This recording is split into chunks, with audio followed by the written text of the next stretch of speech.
Hello दोस्तों, हमारे YouTube channel में आप सभी का स्वागत है। तो दोस्तों, एचएल से रिलेटेड एक बहुत ही अच्छी खबर आ रही है जो कि महारत्न स्टेटस को लेकर है। जी हाँ दोस्तों, एचएल को महारत्न का दर्जा मिल चुका है। बहुत ही बड़ी खबर आ रही है।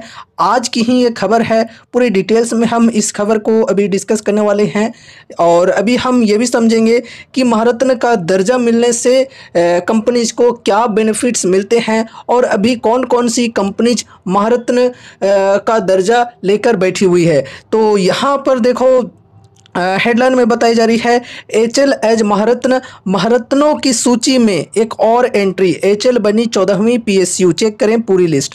आगे बढ़ते हैं, विस्तार से हम इस खबर को डिस्कस करेंगे। तो देखो, यहाँ पर बताई जा रही है defence company Hindustan aeronautics limited ने बड़ी उपलब्धि हासिल की है। एचएल अब महारत्न बन गई है। वित्त मंत्री निर्मला सीतारमन की मंजूरी मिलने के बाद डिपार्टमेंट ऑफ पब्लिक इंटरप्राइजेज ने एक्स यानी कि जिसका नाम था पहले ट्विटर, तो इस पर एक पोस्ट के जरिए इसकी जानकारी दी है। एचएल को अपग्रेड करने के लिए हाई लेवल की 2 कमेटियों, वित्त मंत्री की अगुवाई में इंटर मिनिस्ट्रियल कमेटी यानी कि आईएमसी और कैबिनेट सचिव की अगुवाई में एपेक्स कमेटी ने सिफारिश की थी।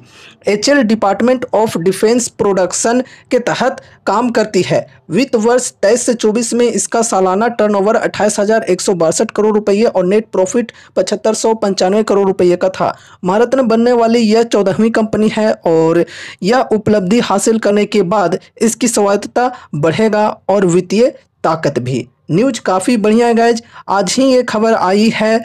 और यहाँ पर देखो, डिपार्टमेंट ऑफ पब्लिक इंटरप्राइजेज के द्वारा इस चीज़ से रिलेटेड ट्वीट भी की गई है। आपको मैं वो ट्वीट भी दिखाता हूँ। देखो, ये है official Twitter handle department of public enterprises का। तो देखो, यहाँ पर चीज़ें बताई जा रही हैं।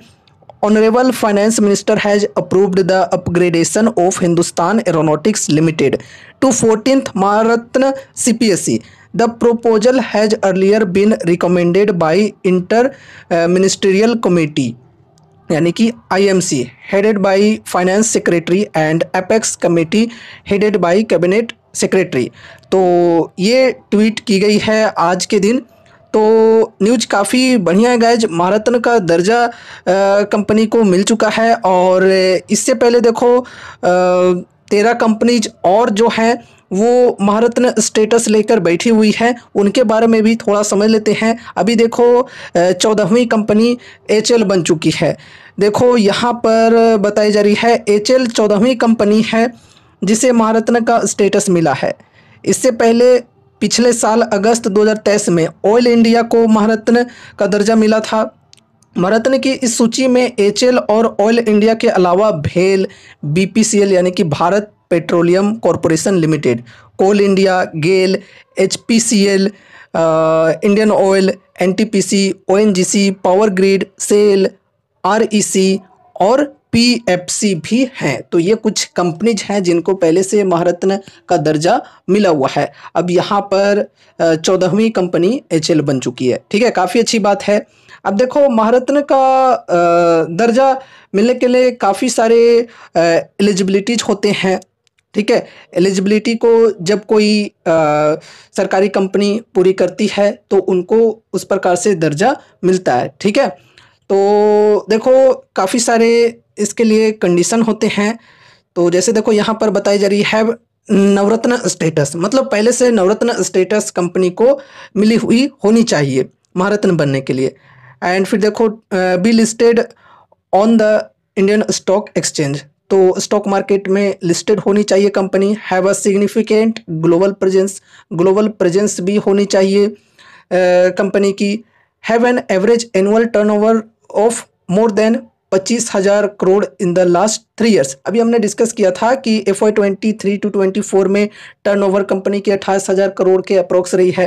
तो यहाँ पर देखो, एनुअल टर्नओवर जो है कंपनी की 25,000 करोड़ से ज़्यादा होनी चाहिए इन द लास्ट 3 ईयर्स। ठीक है, पिछले 3 सालों में। Have an average annual net worth of more than 15,000 crore in the last 3 years.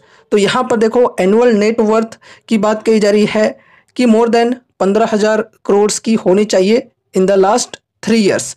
And उसके बाद have an average annual net profit जो है वो मोर देन 5000 करोड़ होनी चाहिए annually in the last 3 years. तो ये कुछ कंडीशंस हैं। अगर इन कंडीशंस को कोई कंपनी फुलफिल करती है तो उनको महारत्न का दर्जा मिलता है। महारत्न का दर्जा मिलने के बाद कंपनीज को काफ़ी सारे बेनिफिट्स मिलते हैं। लाइक इनमें हम सबसे पॉपुलर और सबसे बड़ी बेनिफिट की बात करें तो कंपनी को फ्रीडम मिल जाती है। देखो जो पीएसयू या फिर पीएससी कंपनीज होती हैं उनके अंदर क्या होता है कि गवर्नमेंट के ऊपर डिपेंडेंसी होती है। गवर्नमेंट से अप्रूवल लेना होता है किसी चीज़ के अंदर इन्वेस्टमेंट वगैरह करने के लिए, या फिर सब्सिडरीज अगर दूसरे देशों में खोलने हैं तो उसके लिए गवर्नमेंट की अप्रूवल लेनी होती है। तो ये चीज़ें यहाँ पर होती है। अब देखो ये स्टेटस के माध्यम से थोड़ी सी फ्रीडम मिलती है सरकार के द्वारा इन कंपनीज को। नवरत्न के अंदर क्या होता है कि 1000 करोड़ तक की कोई कंपनी जो है वो इन्वेस्टमेंट कर सकती है सिंगल प्रोजेक्ट के अंदर बिना सरकार से अप्रूवल लिए। ठीक है, बिना सरकार से पूछे अपना इन्वेस्टमेंट कर सकती है अपने हिसाब से। महारत्न के अंदर क्या होता है कि 5000 करोड़ तक की इन्वेस्टमेंट कंपनी कर सकती है बिना सरकार के दखल किए, बिना सरकार से अप्रूवल लिए। ठीक है, एंड या फिर अपनी नेटवर्थ की अप्रोक्सीमेटली 15% जो है कंपनी इन्वेस्ट कर सकती है अपने एक सिंगल प्रोजेक्ट में। ये फ्रीडम मिलती है कंपनीज को, और इस चीज़ का जो फ़ायदा है, जो बेनिफिट्स है, वो लॉन्ग रन में कंपनीज के अंदर देखने को मिलेगा। ठीक है, अब दोस्तों देखो न्यूज़ काफ़ी बढ़िया है। तो मंडे के दिन स्टॉक के अंदर पॉजिटिव रिएक्शन देखने को मिल सकती है, लेकिन हाँ उसके लिए ओवरऑल मार्केट का जो मूड है वो भी पॉजिटिव होना काफ़ी ज़रूरी है। तो तभी हम बढ़िया तेज़ी एक्सपेक्ट कर सकते हैं। अभी स्टॉक के अंदर कैसा चांस बन रहा है वो भी डिस्कस करते हैं। देखो आज यहाँ पर ये जो ट्रायंगल पैटर्न थी इसको ब्रेकआउट मिल चुकी है, लेकिन ब्रेकआउट मिलने के बाद देखो यहाँ पर ये एक शॉर्ट टर्म रेजिस्टेंस भी है 4472 की। इस रेजिस्टेंस के पास है फिलहाल स्टॉक, तो इस रेजिस्टेंस को ब्रेकआउट मिलना चाहिए। अगर ब्रेकआउट मिलती है तो फिर नेक्स्ट रेजिस्टेंस होगी ये हमारी 4800 की। ठीक है, तो शॉर्ट टर्म के लिए ये रेजिस्टेंस के लेवल्स को ध्यान में रखकर चलना है। बाकी दोस्तों देखो इस न्यूज़ के बेसिस पे जो तेज़ी आएगी वो तेज़ी टिकाऊ नहीं होगी, ये मैं आपको क्लियरली कह दे रहा हूँ। ठीक है, न्यूज़ के बेसिस पे तेज़ी जो आती है वो टिकाऊ तेज़ी नहीं होती है। टिकाऊ तेज़ी हम तभी मानते हैं जब अर्निंग्स के बेसिस पे तेज़ी आए। ठीक है, तो ये ध्यान में रखकर चलना है। बाकी देखो कंपनी बुरी नहीं है, कंपनी काफ़ी बेहतरीन है, फंडामेंटल्स काफ़ी अच्छे हैं। लॉन्ग टर्म के लिए किन्हीं को डिफेंस सेक्टर में कम रिस्क के साथ चलना है, लार्ज कैप के साथ चलना है, तो वो इस कंपनी के ऊपर अपनी स्टडी कर सकते हैं। बाकी डिस्काउंट की बात करें तो अभी 52 वीक हाई के लेवल से करेंट प्राइस तक की बात करें तो लगभग 20 से 21% की डिस्काउंट अवेलेबल है। तो चलो ठीक है, ये रही हमारी आज की वीडियो एचएल से रिलेटेड। उम्मीद है कि इस वीडियो के माध्यम से आपको कुछ यूजफुल इन्फॉर्मेशंस मिले होंगे। तो वीडियो को लाइक करके चैनल को सब्सक्राइब कर देना, और मिलते हैं अगले नए वीडियोज के साथ। तब तक के लिए बाय बाय।